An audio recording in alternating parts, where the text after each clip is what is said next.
Welcome to episode 539 of This Week in League. I'm Nate. And I'm Jay. And I'm Glenn. We're back. We're back. We are pumped. Yeah. We're primed. We're fucking ready to go. We have trained the proverbial house down. Yeah, so I tell you, none of that is even remotely true. We fucking dragged ourselves to the microphone. I trained as hard as David Nofaluma did. For the 2024 West Tigers season. I feel like life is currently running a train on me. Does that count? You always have to take it down that path. But sadly I can relate. So just on this, so you now like this is it for you. You are like you've gone down the big D's path. You're the little D's now, and it's fully you're doing the full shave thing, full shaved head. Oh, it's dead. It has to be done. It has to be done. Like I can still grow hair. I can't do it in solidarity with you guys. I'm never going to do that. and it looks okay. But what's going on the back and the sides? Like you haven't raised it today. You've just gone, what, a 0 or a 1 on the back and the sides? It's the fucking Manscaper. Yeah, right. Okay. I thought it had like that texture, that wrinkly like scrotal quality to it.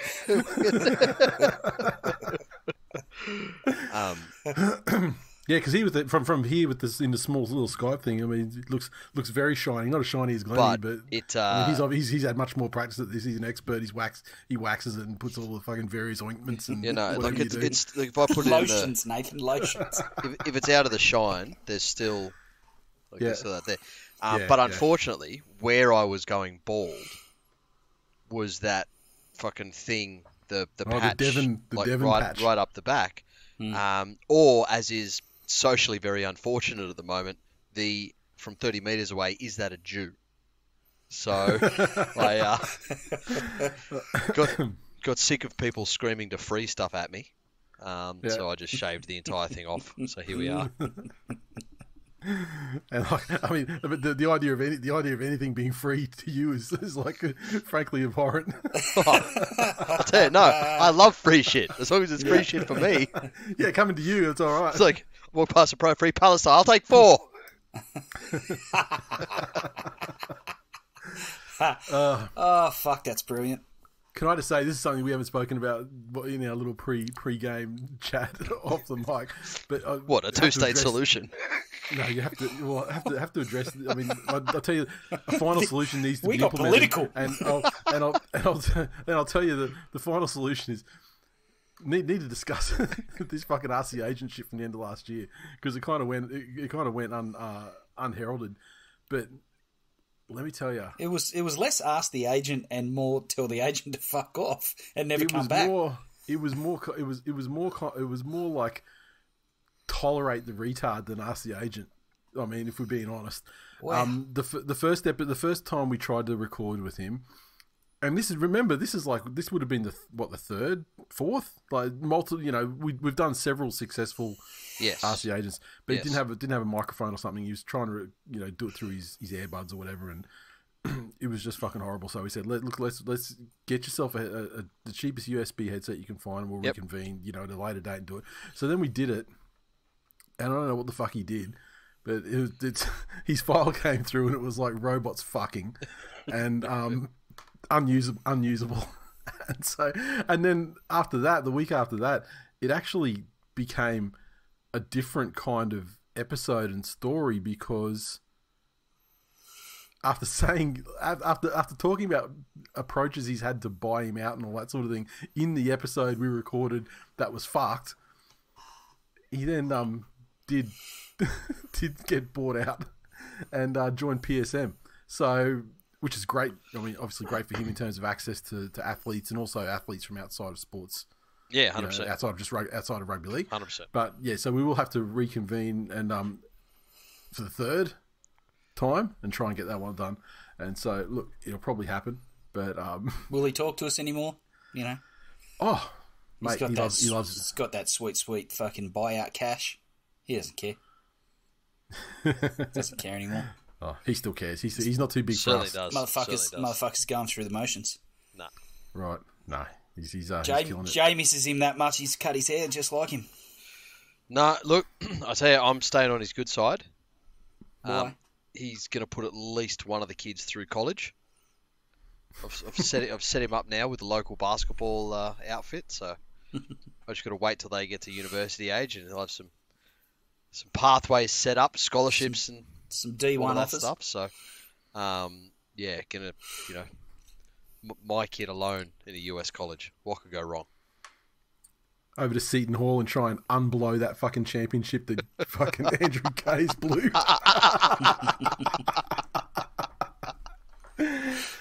Oh, God.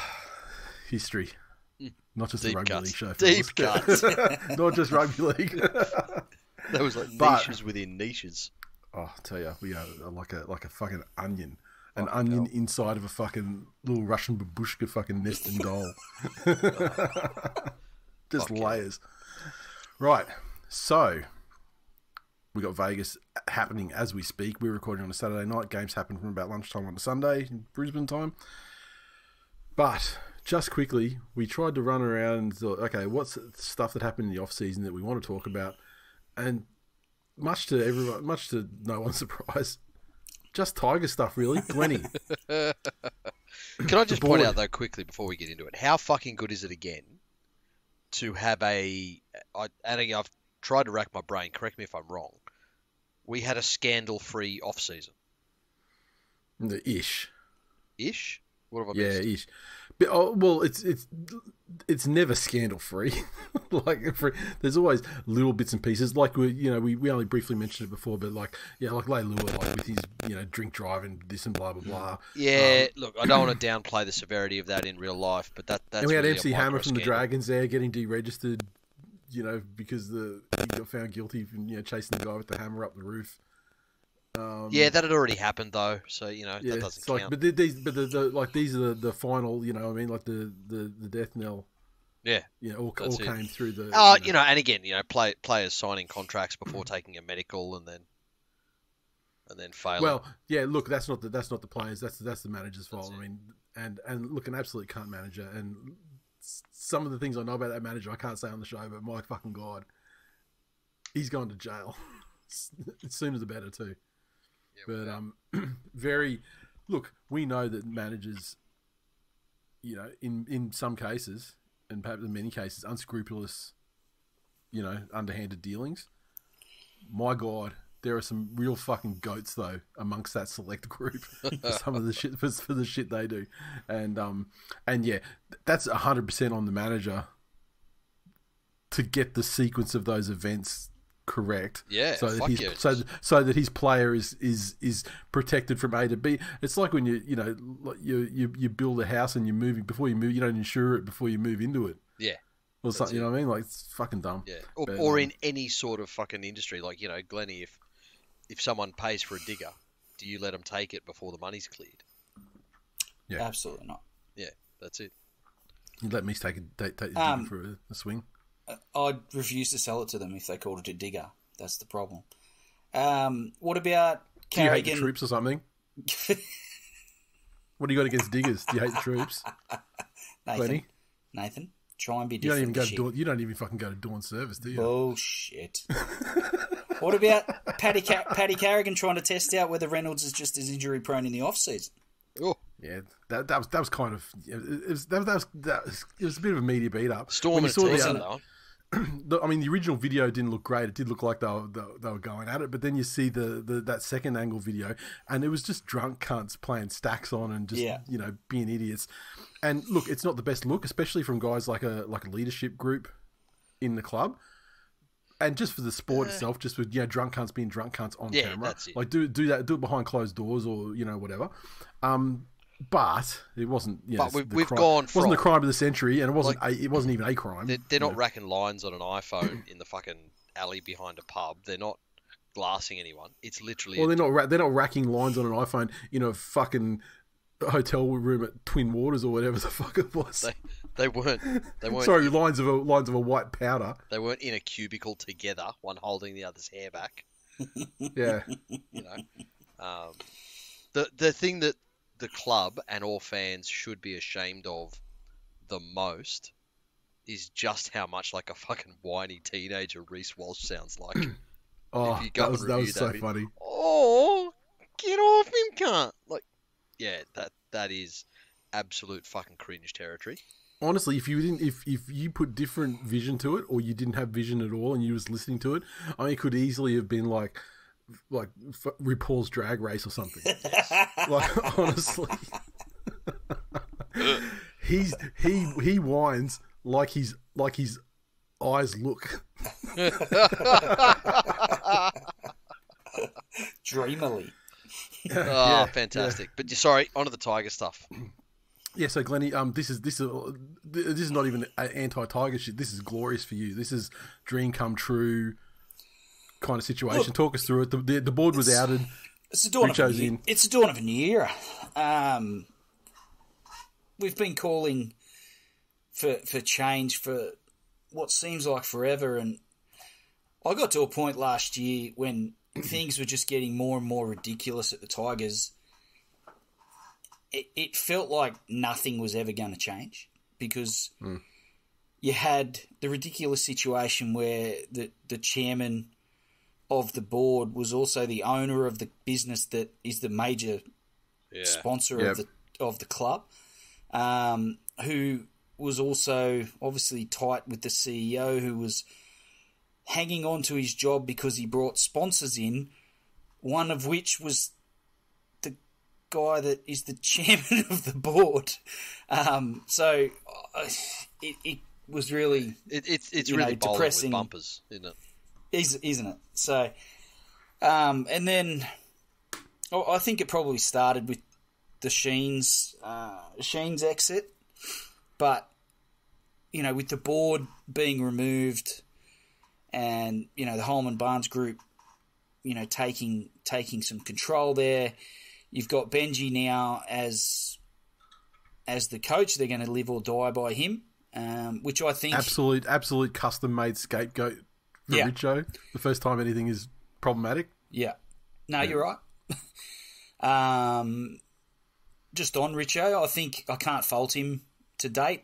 There was obviously tension between Scott Fulton and Benji, and they've got all their chips in the Benji side of the table. So Fulton was knocked, tapped on the shoulder, and so it's probably. I mean, I just want to why you said you can't fault him so far, and while I agree, I mean, against a short period of time, and he's the people who he's being compared to.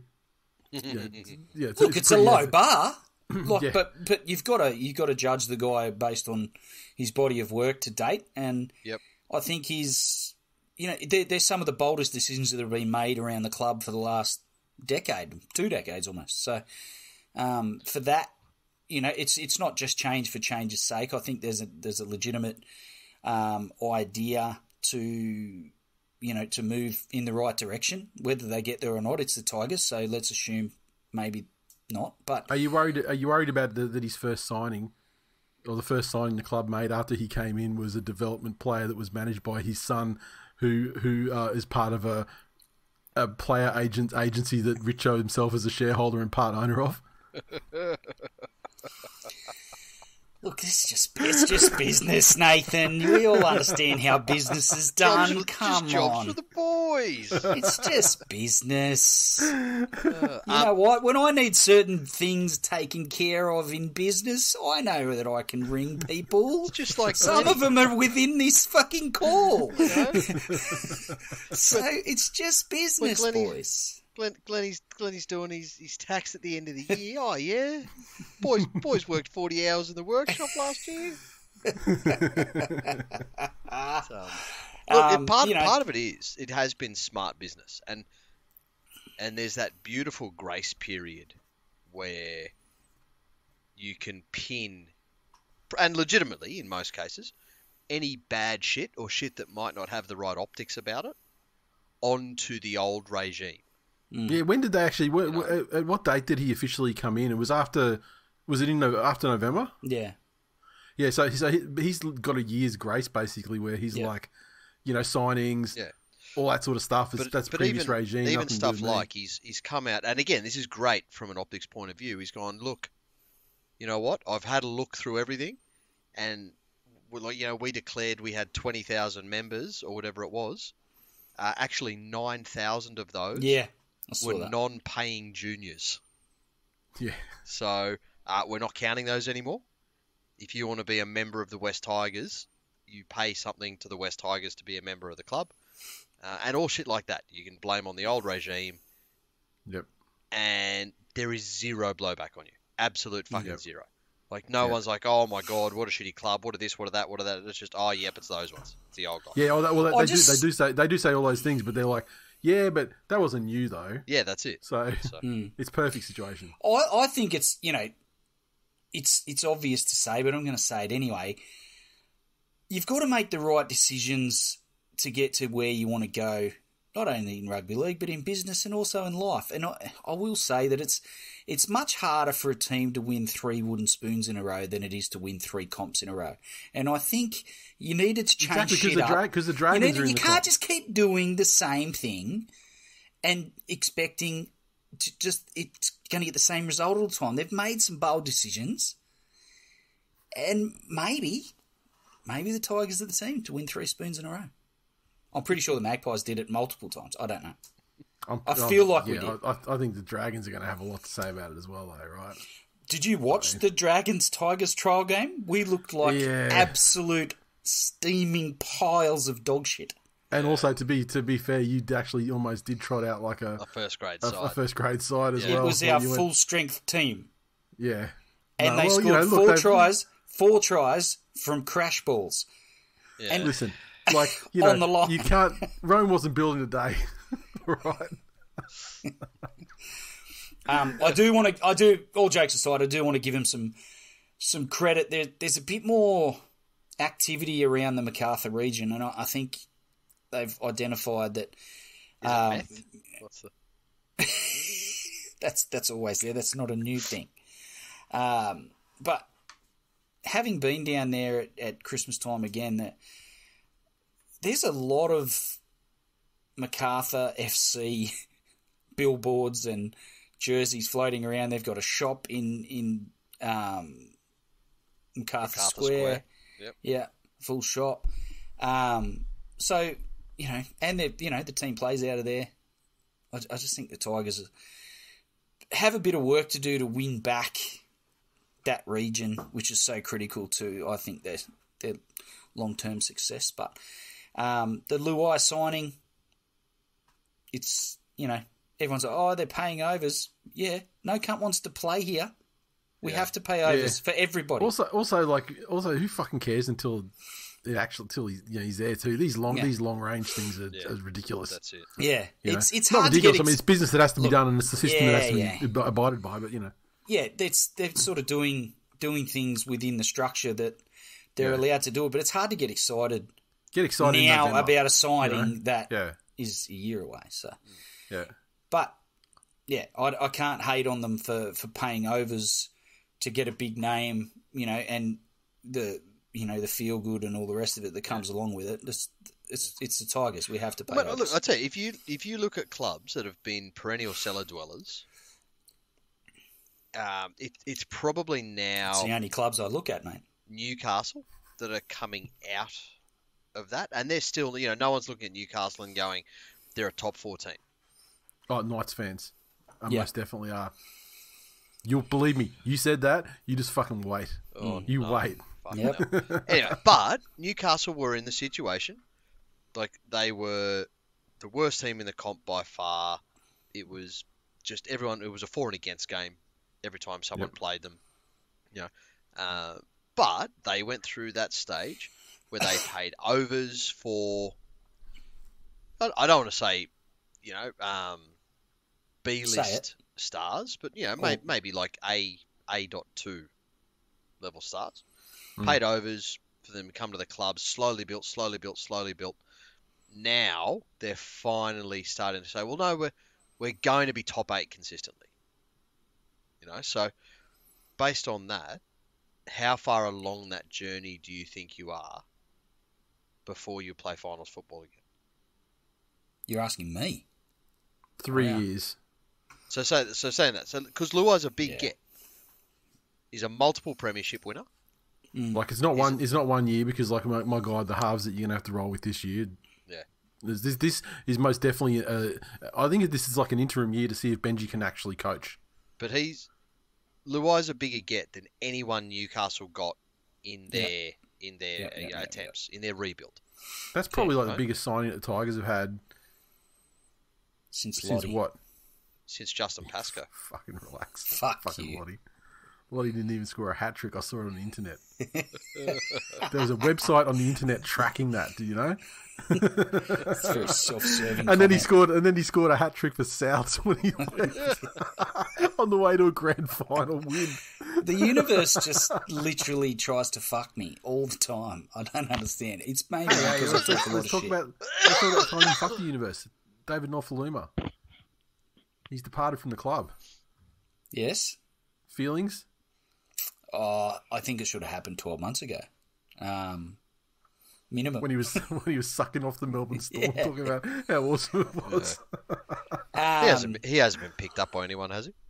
English Super League. There you go. Yeah. So that's not so much picked up as scraped up, I guess. I don't know what you'd say. Mopped up. Nathan, you probably started the first. The Noffa is shit calls. The first part of the snowball. When he scored that try at Campbelltown against Manly. Yeah. That was a lot of years ago now. And it was a long time ago. For a long time, I was defending. I was like, geez, he runs the ball back hard. Oh, geez, he scores a lot of tries. And then over time, you just wore me down. And the last year and a half, I'm just like, this cunt needs to shut his mouth and stop talking, because every time, whether it's engineered or not, and I just don't think he was smart enough to actually be saying it with the actual agenda that seemed like it was behind it being there legitimately. But just the fucking shit he would say was so ridiculous and disrespectful to the Tigers. Yeah. To his teammates, to the Tigers, and you know, with the other decisions that were made in that sort of time period since the end of last season rather, that's one that had to be made, you know, to keep with the theme, if you will.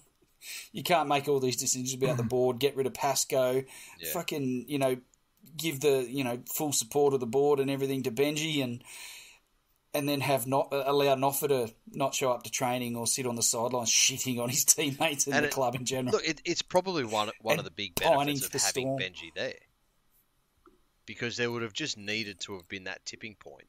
Because so what you like, Noffa would have had some backers in the dressing room. 100%.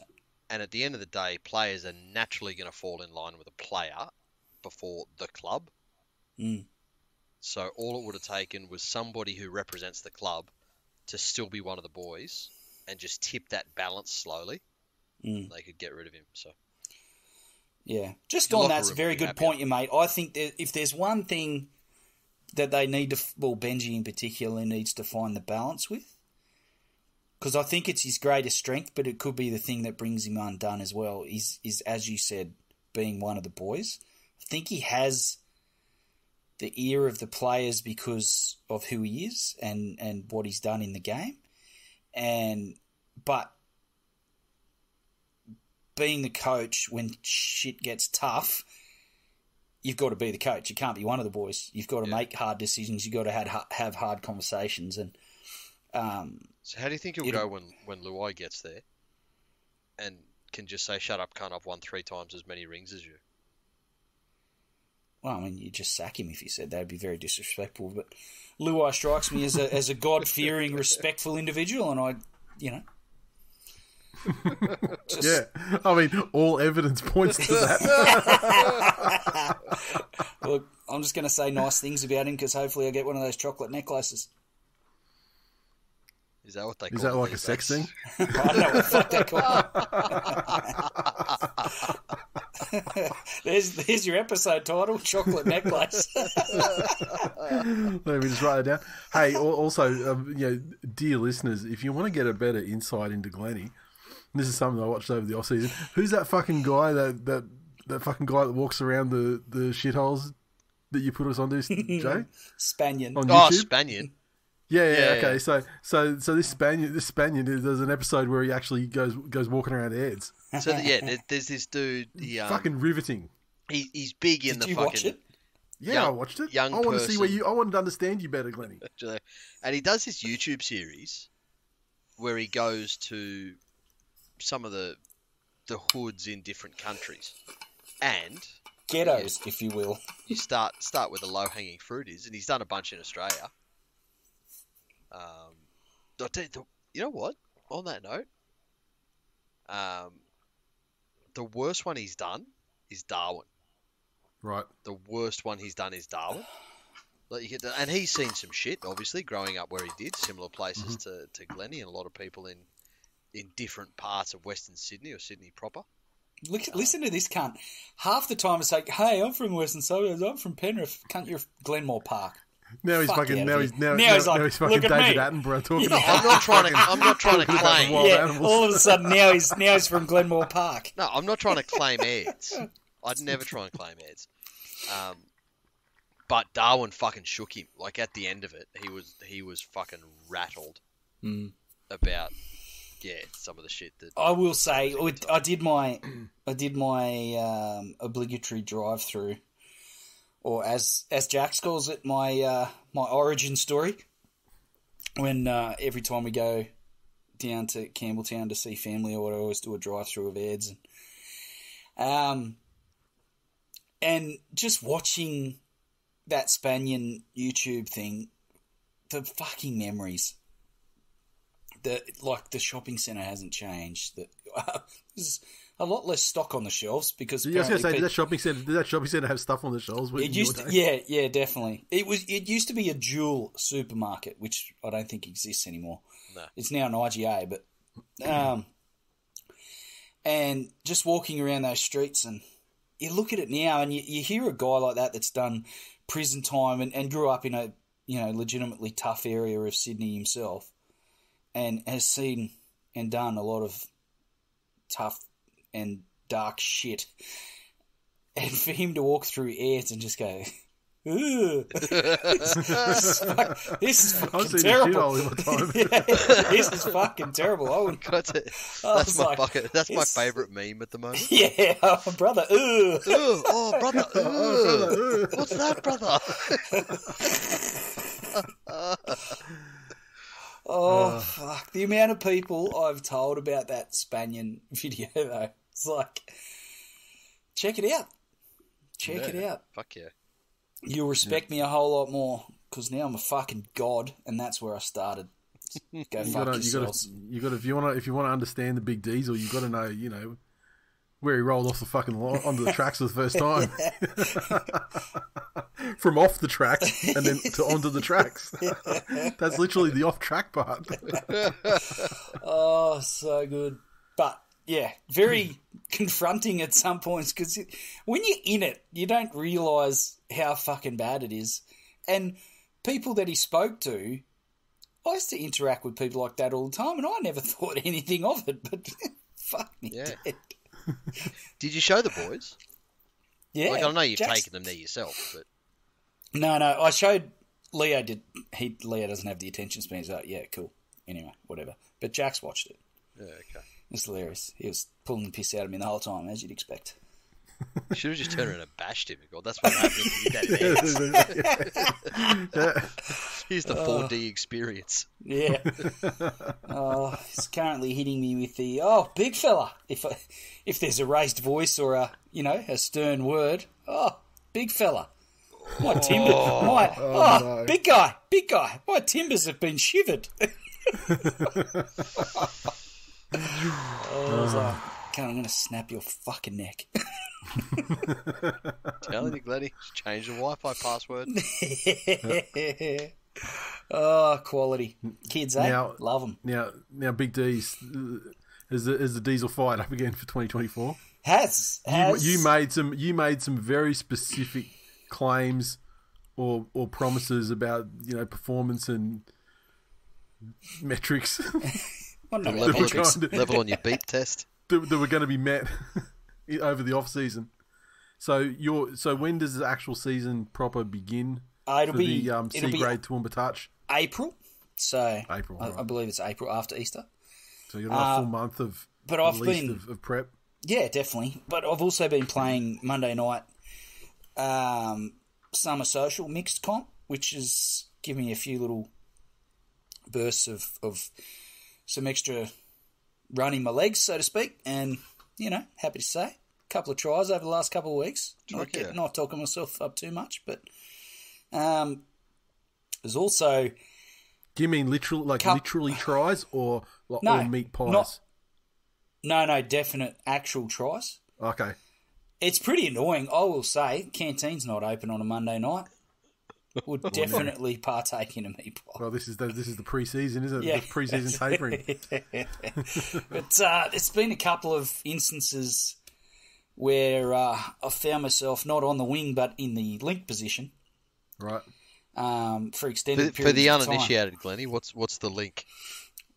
One in from the wing. So basically, you've got two wings, obviously where the wings are, two links, and then two middles. Middles being typically the fittest and most agile people, so I don't belong in there. And links probably being fastest and best footwork, I definitely don't belong there. And wingers probably being pretty quick too, so definitely don't belong there either. But played a little bit of link and played against a team with a couple of people who also play in the Lions Club, and they quite handy touch players. See the big diesel playing link, their eyes light up. It's like, this is fucking guaranteed. I'm over. There was one game in particular, I won't mention any names, that the gentleman was like, you could literally see the joy on his face when he realised that I was marking him and they were attacking our line, and all I could do was try and get up as quick as I could to minimise his time and space. But having said that, he had a bit of a look and he's dropped the ball both times. Took a little bit of satisfaction. Oh, there you go. If he had have caught the ball, I was fucked, I will say. But he didn't, so I wasn't. Yeah, exactly. So it's like that situation when you're a centre and you see that you're up against Steve Matai, and they think about the hit that they're going to receive, so they drop the ball. But it's like this kind of like this opposite thing where they think about how easily they're going to score a try. Yeah, exactly. But the same effect. What's the opposite of intimidation? Is it arousal? Oh, definitely. That's it. There's so much blood rushed to this out of the extremities down to the other extremity, out of his brain. He wasn't able to function cognitively to catch the ball. Hey, you got to take your advantages where you can. Fucking whatever, man. That's it. I don't belong there at all. I'll take whatever I can get. So did you? So in the off season though, did you end up doing anything special? Oh, just played a fair bit of basketball. You've got a lot more people invested this time. I mean, last time people got on board as the train gathered speed, but now it's like a new season coming up and a new year of expectation. So much so that the fucking Fox Sports have railroaded, if you will, the entire fucking concept of the Big D's with their fucking season opener, get on board, fucking train theme. Oh, Jesus. Fucking hell. Yep. Look, it's what I do. Like, it's something that I've realised just in the last couple of years about myself as a person, is that I inspire others. And if that's the producers at Fox Sports, so be it. I don't mind. I'll tell you, you're not. Like, I know, like, there's me included. You inspire and at least two other people that are now fucking, like, full-on old man sport enthusiasts again. Got back into shit. Because of me? Yeah. Fuck off. Yeah. All right, I'll take it. I'll take it.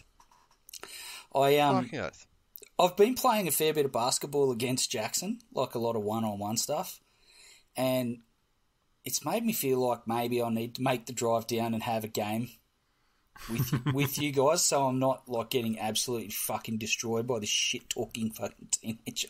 Oh man. Like, again, by all means, come down and fucking play. Come down and fucking play.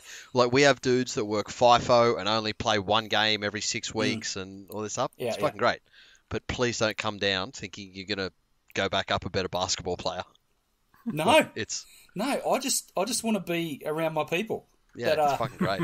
Not going to tell me that I'm absolute rubbish every time I step on the court, and then just physically destroy me. Love it. Wonderful. Created a monster. The other thing what we want to speak about this episode is Vegas. And now you can start off if you want, Stepdad, because you wanted to talk about the media first. Yes. And the general prevailing attitude of death riding it in advance.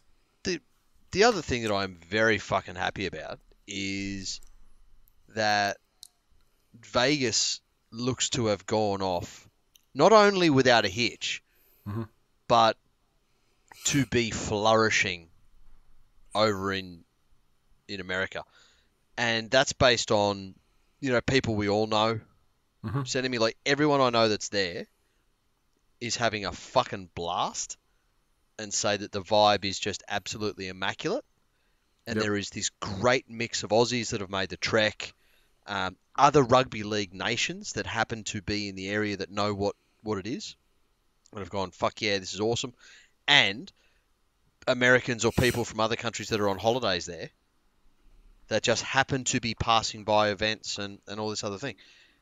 And if you look at all of the shit leading up to it, the typical fuckhead talking heads were death riding Vegas for all it's worth. Every day there was a new clickbait bullshit article.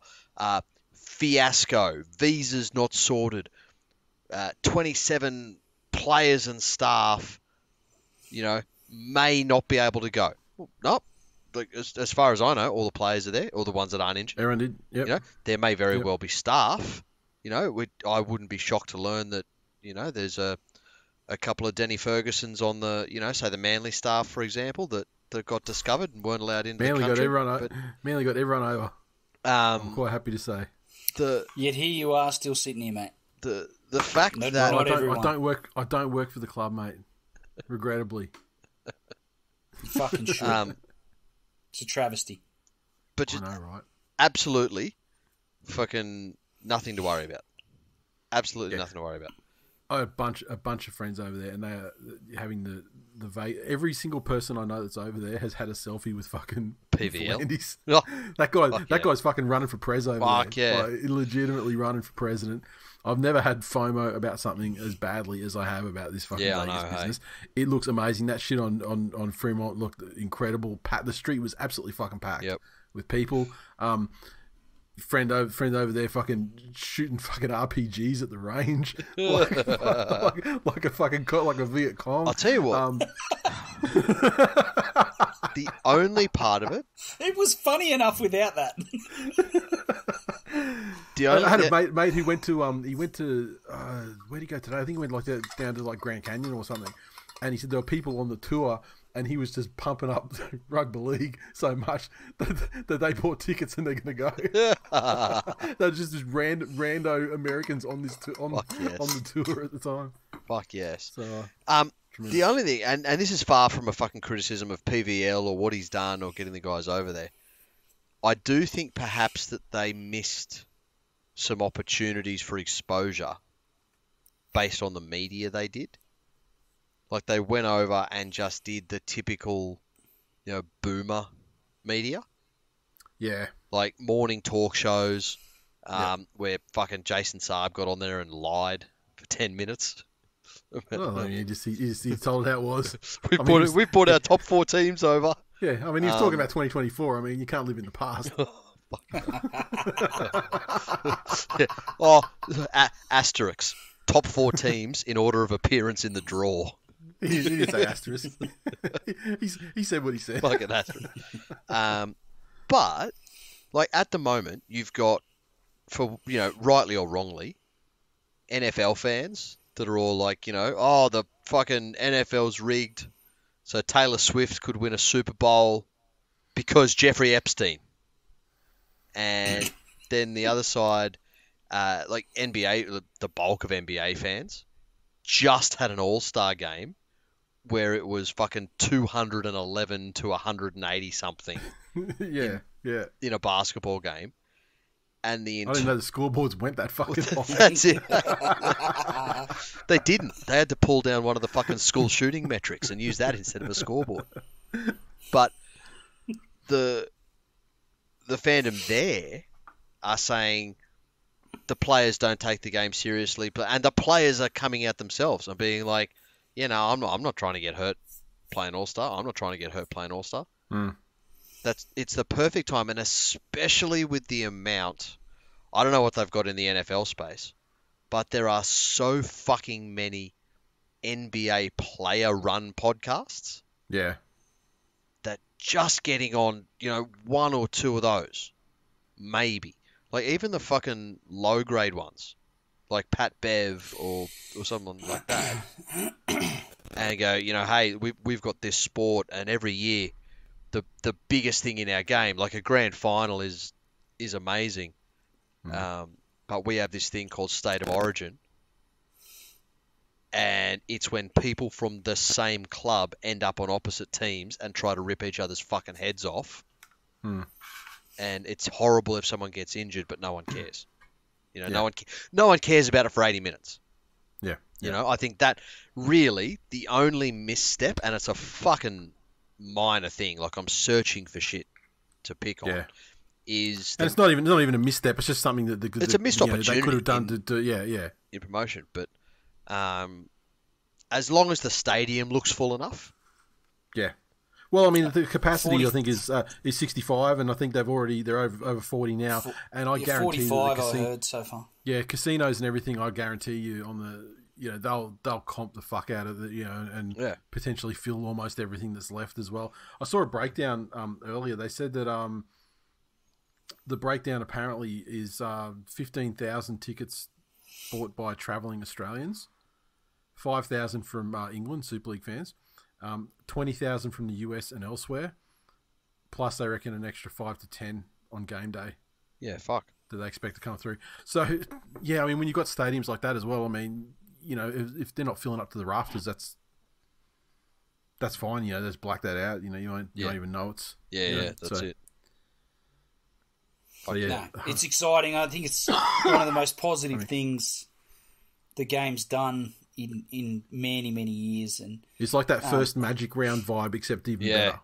That's the vibe I'm getting from it. I hope they keep doing it. I hope they continue to build on it. And who knows? Let's say 5 years' time, you're looking at the 5th time they've done it, and it's this massive event, and it's got this, leach into some US buy-in, so to speak, as far as engagement. And I just hope there are enough like fucking TikTok moments, and by that I mean like big hits or acrobatic finishes for tries, or giant fucking palm offs, or even down to some fucking sideline conversions, like in where they're Brooksy pumping his little legs. How about that? That's a moment. America loves a fucking Special Olympics. I tell you, one of the things. I think one of the things we're not going to see a lot of potentially is sideline conversions. And the reason why I say that, I saw an interview with Ruben Garrick this morning, and he's like, that's he said that's the only concern that I have about this whole fucking thing is there's no the sidelines are a meter from the fence. Yeah, essentially, there's no room. He's like, I don't know what's gonna. He said, I was lining up some sideline kicks, and it's gonna be different. But that's the only concerns I have about it is the smaller field and the some of the wingers. Like if you're getting hit in cover or you're trying to go in the corner and getting hit. I mean, we might get some TikTok moments, or it's just fucking ice hockey moments. Dudes getting smashed up against the hoarding. Yeah. It may actually change the rules of the game. Well, and they might bring the walls in like ice hockey down in Australia as well. Okay, but, just things like so they're used to all of their conversions being taken right in front. Yeah, in their football, but to bring it up and curl it around or something like that. So. I hope that the score lines aren't because with the fields being narrower, I feel like things are going to be compressed a little bit, and it might maybe opportunities aren't going to open up quite as readily, and the scorelines, as a result, might be, lower. So I'm hoping we're not getting like 8-6. Yeah, and shit like that. That's not a great look. Because that's something that could, not damage it, but it's something it's not quite as exciting as all the lead up and everything, that we've seen so far. Yeah. But yeah, fucking amazing. All the events, and it's been non-stop stuff to do there for rugby league fans for probably the past 3 days from what I've seen as well.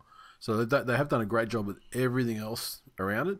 And I just hope that it actually, well, this first one, just put it down to sort of a branding exercise and, sort of planting your flag. Yep. And then I'm really keen to see how they expand on it in future years. And so I guess that probably brings us to, we may as well talk about, not round one per se, because we've got another episode before the rest of the games even happen. Round 0, they're calling it. I saw an interview with Turbo the other day where they asked him, they said like, oh, yeah, Manly don't usually go too well in round 1. And he goes, yeah, I know. He's, that's why this one's round 0, so we're all good. So we've got the Broncos and the Roosters. Actually, the first game is the Manly one taking place. For us, I think it's 12:30 tomorrow. Yes, it is 12:30 Queensland, which will be Queensland time. Yeah, 1:30 proper time. Manly side relatively full strength. They've gone kind of safety first. I think in some of the selections, there's some guys that absolutely killed it in the preseason, like Glennie's mate's kid, Jamie Humphries, who is going to be the probably make his debut over the coming weeks. Fucking killed it in the off season. He'll be the 14 going forward. But for this one, I think that because of the compressed fields and defense in the middle is probably a thing, and you don't want to debut a kid on a big trip like that. Who's my mate's kid? What? Steve Humphries. He's the old fucking Tigers boss. Ah, yes, gotcha. Back before you had Showbag fucking boy. Yeah. Yep. Back when the Tigers were looking like they were on the up. Yeah. Those are the and days. Then he had, and then I can't remember before like when Teddy and Moses and Brooksy were coming up looking like the next thing, and then they all left except for Brooksy. Like the moment before that happened, like back before then. So Rabbits, it looks like Cook and Cody Walker have passed any fitness concerns that they had in the lead up. Cody Walker missed the All-Star game with a calf strain, I believe it was. But he's made the trip over and will play. Glennie, go for it. What do you think? Any thoughts? Do you have any thoughts? Look, I wouldn't say I had a great deal of thoughts, but a couple of new faces for Manly, as you say. Tough game to pick. I'm going to go with the Bunnies. Why? Latrell Mitchell. Big occasion. He's pumped to be over there. You want marquee player. The way I feel about biggest name playing in this game, and he'll want to put on a bit of a show. And no doubt there'll be reports that he's considering a switch to the NFL. With no Campbell Graham for I think a significant part of the year, and without this pretty much this season, the poor fuck. Yeah. I think that there's potentially a lack of assistance bringing the ball back for Latrell, and I think if the ball gets kicked away from him, he may get. So it's round 1. He may get worn out pretty quickly if he's got to run for the ball every time and bring it back out. The thing about what I saw in the trials from Brooksy is he loves an edge forward who will just fucking run a line, flat pass, run a line into a hole, and he's found that in Ben Travojevic, who is exactly the type of guy who likes running off him. And I really like Brooksy to Burbo with Turbo chiming in on that same side against Richie Kenner and Lachlan Ilias, that channel there. I think it's going to be a fucking highway. And Manly Manly put 68 on fucking South a couple of weeks ago in a trial where none of these players are playing, and I think that's an omen. and as a result, I think Cody Walker, he's fucking underdone. he's not going to warm up until it gets closer to Origin time. Latrell, it's round one. Oh, look, I'm going to say it. He's fat, and he's going to be fat, and he is going to be tired by half time, and he's going to be a non-factor in this game from about the 53rd minute, and he's going to pack it in. He is going to pack it. He is going to just chuck his chips down and walk out without his pants on, as Vegas people do. Big game for Manly. It's the future. Probably put 50 on him. Wow. Get full of those TikTok moments, and yeah. Fuck. I look forward to it. I thought you'd never look dumber earlier when you made that face. I was wrong. You just outdid yourself. All right. Imagine, Glennie, imagine if it happened though. Imagine what's going to happen to you next week. A lot of years I've been saying dumb shit. Go and imagine if it happens. Welcome to my world. Roosters versus Broncos. Roosters had some late changes, I think, from the list that I've got sat in front of me here. But a lot of people, I say people, have they're very high on the Roosters this year. Yeah. Getting the same vibe. Don't know that I buy it just yet. Neither. It's not like they finished the year. I mean, they finished the year in a small enough run to sort of make the finals, and sort of to be there in much the same way that the Rabbits had the opposite, where they won 4 out of 12 or something to crash from what seemed to be an unassailable locked in position in finals. The Roosters. Injuries were a problem last year. Injuries have been a problem for fucking I don't know how many years. And this year's no difference. I mean, they re-signed Billy Smith, who I think is a potentially great player. But fuck me, I mean, he has got to be the biggest biscuit in the game at the moment. I think before this season's even started, he's out again. He was out to withdrawn today.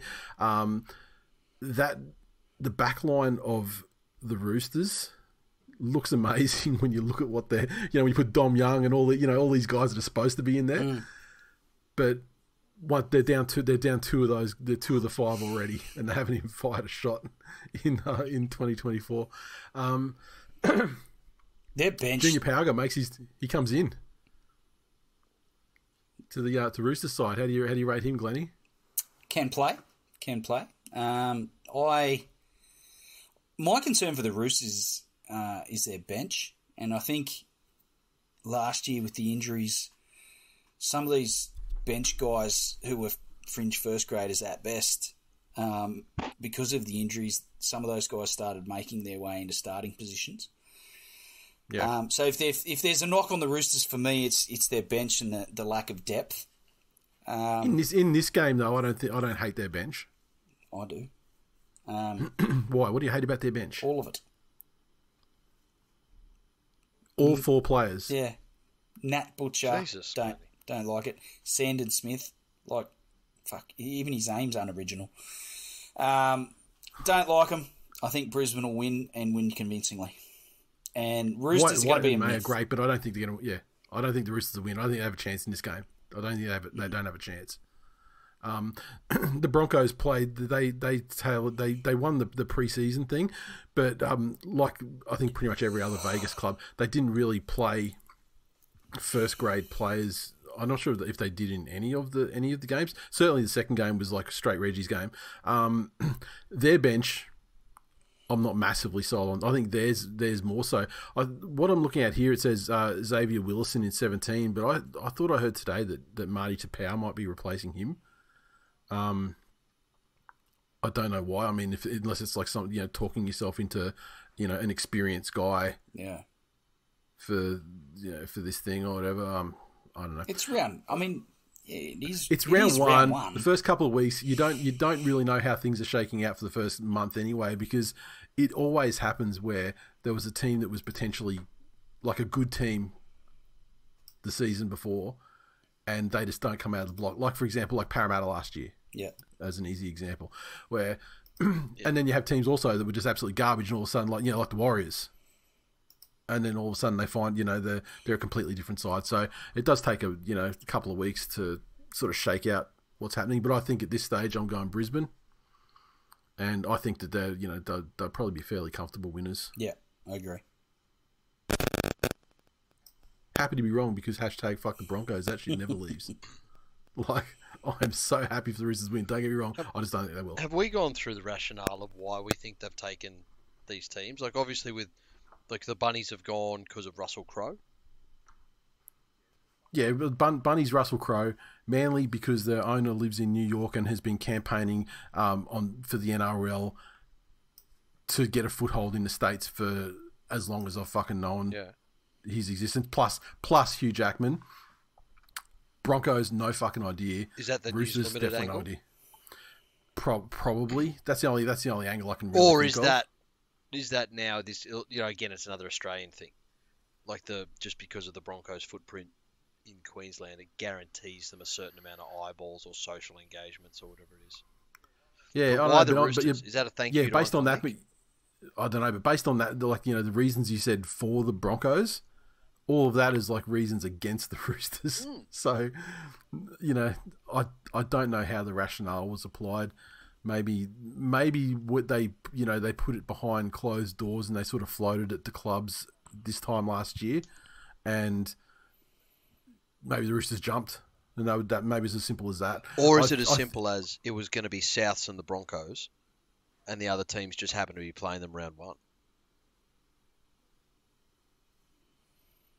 Yeah, I don't know. I feel like the Souths and Manly feels more automatic to me than these two. These are the ones that have to. Like, I can't think of any particular America reasons for them. Whereas the other ones you can just make the easy celebrity, correlations that they have attached to them. I mean, Roosters because that fat guy's mates with Hugh Jackman. I don't. And he's a Roosters guy. I don't fucking know. I don't know. But yeah, what I do know though is if it was sort of loosely sort of raised at this time last year, and these are the clubs that sort of jumped, most enthusiastically at it. Next time round, I think there's going to be if it's open to like a rotation or I guarantee there's going to be a lot of clubs that want a part of it next time, if not all of the clubs, trying to make a run at it next time because it just seems too good, like just too much of an experience and an event. That's it. Fuck yeah. I'll tell you what. I've just done my tips. I can't remember if it did it last year because I tipped for about 3 rounds and then I started to forget to do it. I've done my round 1 tips. Yes. And before I can actually save them, it comes up with an ad for Sportsbet. Right. Telling me what a multi with all of my tips would get me. Yes. I love it. And fucking hell. $1.12. So it says stake $10, multi $674. There you go. Like, Jesus fucking Christ. What? And I just logged in and realised I haven't put my tips in yet, so thank you for the reminder. Are we not at the fucking stage yet where we can all just go, we all know that gambling exists? Yeah, I mean, I don't think that's something that they're not doing. I think it's that more they're like, we don't want to... It's not a social good, so we don't want to... While we can say it exists and everything, we don't want to like just pump it down everywhere and... You know what I mean? That's what I'm saying though. Like, do we need the ads? We know gambling exists. Yeah, we do. I mean, but Yeah. It's not so much the ads to know that gambling exists. It's the ad for the various betting agencies against each other to attract the degenerate dollar. In saying that, DraftKings, if you want a foothold in the Australian market, let's go.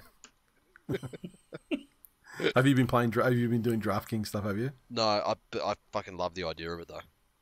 Yeah, I fucking love the idea of it. Just like that single game fantasy sort of thing. Yeah. That's it.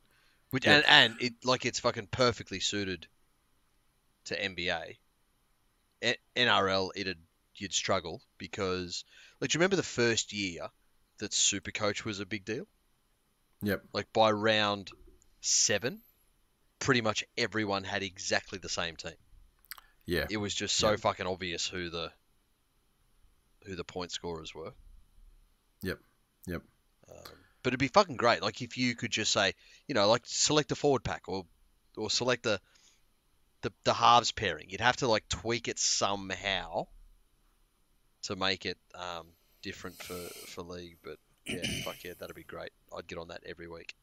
Yeah. Now, just while you're on the subject of tipping, the competition for this week in league has rolled over for the new year. So I'll put the link in the Facebook group and stuff like that. But if you're listening and you're not involved in any social media, footytips.com.au/comps/TWIL 2024. TWIL 2024. 2024. If in case you really fucking need it. If you were in the competition last year and any fucking year, probably in the last decade, you should still be in there. You just think it just rolls forward or whatever. Should log in. But yeah, exactly. But if not, get in there. Glory is all that is offered to you, and not even that really. But you know, if you like doing tipping, get in there, and well, go fuck yourself. I don't care. What do I care? Honestly, I'm not your fucking dad. Stop treating me like your fucking dad. Right. So yeah, the next games take place. It's been round zero. The next ones start from Thursday night next week. So we'll be back on the back in your ear holes before that happens. Any comment about the World Club Challenge, stepdad? I think it's fucking good for the game. I think it is very, very good for the game. I realise that it's 100% just a fucking trial game. Like, obviously Penrith went out there and they tried to win it, and they would have liked to have won it. And, you know, they weren't out there taking it lightly. But they hadn't played a game for, you know, who knows how long. They didn't have their full squad there. They got new faces in there. The English side's nice and fresh. And fuck me, some of the video ref calls were interesting. I didn't know. You just hit every Penrith fucking talking point. Specifically, that it's just a trial and fucking refs. Well, that's not a Penrith talking point. That's just a what it is talking point. Well, I mean, also I think that a lot of the fan discourse was look. Here's my thing. I said this versus the NRL rules as well on Twitter. You know the refereeing is bad when Australian Twitter is siding with Penrith.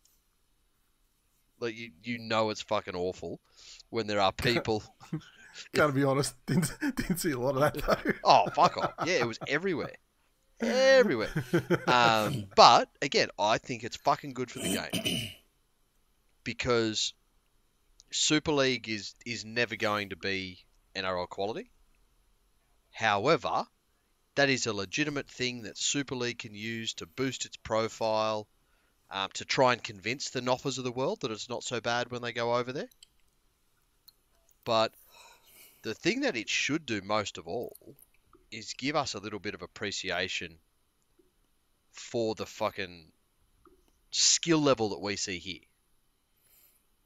Because that Penrith side is the most dominant side in Australian sports history. And just an off season. Well, no, but okay. Just an off season brings them down to a Super League level. So the fucking shape they have to be in the regular season is absolutely astronomical. And the level that they are keeping themselves at is just something that mere mortals can't comprehend. Fuck, right, are we done? So. I think it's more like it's more like Australia's shame and actually made the NRL into a shit tier second competition worse than the ESL. Glennie, I just wanted to say though, I mean, how do you feel going into round one? West Tigers going to be tied for the top of the table. Look, after get round used one, to it, guys. Feel like it's a position we're going to be holding for the vast majority of the year. Let's be honest. Anyone that knows rugby league knows. Do you feel like the season won't? Do you feel like the season won't have really started though? You know, not having a game for you in the first round. All the hope, and the feel good, moments that I had for season 2024. A lot of those got knocked on the head watching that fucking Dragons trial. So I was like, I understand trial games to trial games, but some of those trials were fucking atrocious. But no, look. Whatever happened in that trial game, you're going to have 2 points in the competition ladder that the Dragons won't have at the end of round one. I can appreciate that. They're only playing the Titans, but I mean, they won't win. And then, our first actual game of the year is against Canberra, and that always goes well early in the season. So, look, it's a lot of positivity that I'm hanging on to. Yep. Wonderful. So, listen, when we put this episode out, we'll throw it up on the socials and let us know what your expectations are for your shit cunt teams for 2024. Glennie's, clearly, Glennie's are sky high. We're just doing the Lord's work, mate. Like I said, it's harder to win 3 spoons than it is to win 3 comps. Tigers are just shown. I'd like to see a World Club Challenge where we'll see. The 2 wooden spooners from each comps play against one another too. I don't know what they win, but yeah, I think I don't know who'd watch it. I think the West Tigers would win so easily because in the English competition you've got 4 sides that are like big clubs, and the rest of them are basically farmers. The West Tigers are playing Thwopshire.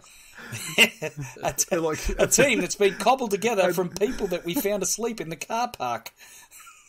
They drop the ball every fucking time because their hands are covered in fucking grease from working at the chippy. And sure, the game would still go to extra time, but the Tigers would get the job done. Yeah, give the fans value for their dollar. And what a cutout ball, and the defenders missed him because it looks like his gout was acting up.